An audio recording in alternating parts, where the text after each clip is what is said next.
भगवत गीता में भगवान श्री कृष्ण अर्जुन के माध्यम से मनुष्य को कैसे जीवन जीना चाहिए इसके बारे में बताते हैं। आज इस वीडियो में मैं आपको भगवत गीता के कुछ महत्वपूर्ण श्लोकों के बारे में बताने जा रहा हूँ जो हमें लाइफ मैनेजमेंट को सीखने की कला सिखाती है। नियतम कुरु कर्म त्वम कर्म ज्यायो हा कर्मण शरीर यात्रापि चैतन्य परिस्थित यत कर्मण, अर्थात मनुष्य को हमेशा अपने धर्म के हिसाब से कर्म करना चाहिए। मैनेजमेंट सूत्र भगवान कृष्ण अर्जुन के माध्यम से मनुष्य को बताना चाहते हैं कि हर मनुष्य को अपने धर्म के अनुसार कर्म करना चाहिए। जैसे विद्यार्थी का धर्म है विद्या प्राप्त करना, सैनिक का कार्य है देश की रक्षा करना, वैसे ही मनुष्य को अपने धर्म के अनुसार कर्म करना चाहिए। यत दाचरति श्रेष्ठ स्तते देवेतरो जने स यत प्रमाणे कुरुते लोक स्तनु वर्तते, अर्थात श्रेष्ठ मनुष्य को हमेशा मधुर व्यवहार करना चाहिए क्योंकि और भी लोग आपके व्यवहार को धारण करते हैं। मैनेजमेंट सूत्र जो व्यक्ति किसी बड़े पद पर आसीन होता है उसे अपने पद की गरिमा के हिसाब से व्यवहार करना चाहिए क्योंकि जो व्यवहार श्रेष्ठ पुरुष करता है सामान्य व्यक्ति उसे अपना आदर्श मान अपने जीवन में अपनाते हैं। त्रिविधम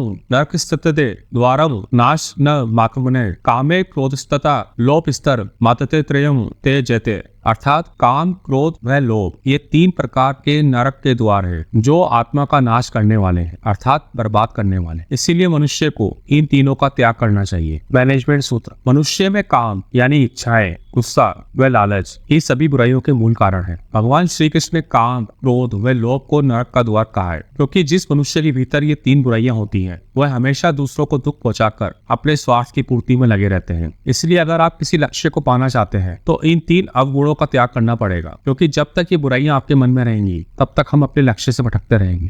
तानी सर्वाणी संयम में युक्ते आसिते मत्पर वशे ही यशसे इंद्रियाणि तस्य प्रगा प्रतिष्ठा, अर्थात श्री कृष्ण अर्जुन को बताते हैं कि मनुष्य को चाहिए कि वह संपूर्ण इंद्रियों को अपने वश में कर ले क्योंकि जिस पुरुष की इंद्रियां वश में होती हैं उसकी ही बुद्धि स्थिर होती है। मैनेजमेंट सूत्र जीभ त्वचा आंखें कान नाक आदि मनुष्य की इंद्रियां कही गई हैं जिसके माध्यम से मनुष्य तमाम सांसारिक सुखों का भोग करता है। जैसे जीभ अलग अलग स्वाद चक्कर तृप्त होती है, सुंदर दृश्य देखकर आंखों को अच्छा लगता है। श्री कृष्ण अर्जुन से कहते हैं कि जो मनुष्य अपनी इंद्रियों पर काबू रखता है उसी की बुद्धि स्थिर होती है। जिसकी बुद्धि स्थिर होगी वही व्यक्ति अपने क्षेत्र में बुलंदी की ऊंचाइयों को छूता है। योगस्थ कुरु कर्माणि संग वक्तवा धनंजय सिद्धे सिद्धियो समो भूत्वा समत्वय योग उच्यते, अर्थात अर्जुन को उपदेश देते हुए कृष्ण अर्जुन से कहते हैं कि कर्म न करने का आग्रह त्याग कर यश अपयश के विषय में समबुद्धि होकर योगयुक्त होकर कर्म कर समवत करने को ही योग कहते हैं। मैनेजमेंट सूत्र धर्म का वास्तविक अर्थ होता है कर्तव्य, लेकिन हम धर्म के नाम पर अक्सर सिर्फ कर्म कांड पूजा पाठ तीर्थ मंदिरों तक सीमित रह जाते हैं। हिंदू धर्म के ग्रंथों ने कर्तव्य को ही धर्म कहा है। भगवान कृष्ण अर्जुन से कहते हैं कि अपने कर्तव्य को पूरा करने में कभी भी यश अपयश और हानि लाभ के बारे में नहीं सोचना चाहिए। बुद्धि को सिर्फ अपने कर्तव्य पर टिकाकर काम करने से परिणाम बेहतर मिलेंगे और मन में शांति मिलेगी जिससे परमात्मा से आपका योग आसानी से होगा। नास्ति बुद्धि युक्त से ना चायुक्त से भावना न चाभावते शांति शांति से कुते सुखम, अर्थात जो पुरुष योग रहित है उसमें निश्चय करने की बुद्धि नहीं होती और उसके मन में भावना भी नहीं होती। इस तरह के भावना रहित पुरुष को शांति नहीं मिलती और जिसे शांति नहीं उसे सुख कहां से मिलेगा। मैनेजमेंट सूत्र हम सभी की इच्छा होती है कि हमें सुख की प्राप्ति हो, इसके लिए हम भटकते रहते हैं, लेकिन सुख का मूल तो अपने मन में स्थित है। जिस मनुष्य का मन इंद्रियों यानी धन वास्ता आलस्य आदि में लिप्त है उसके मन में भावना नहीं होती। जिस मनुष्य के मन में भावना नहीं होती उसे शांति कभी नहीं मिलती। इसलिए सुख की प्राप्ति के लिए मन पर नियंत्रण होना बहुत आवश्यक है। विहाय कामान यह करवा पूवक्षरति निष्प्रह निर्ममो निरंकार स शांति मति गच्छति,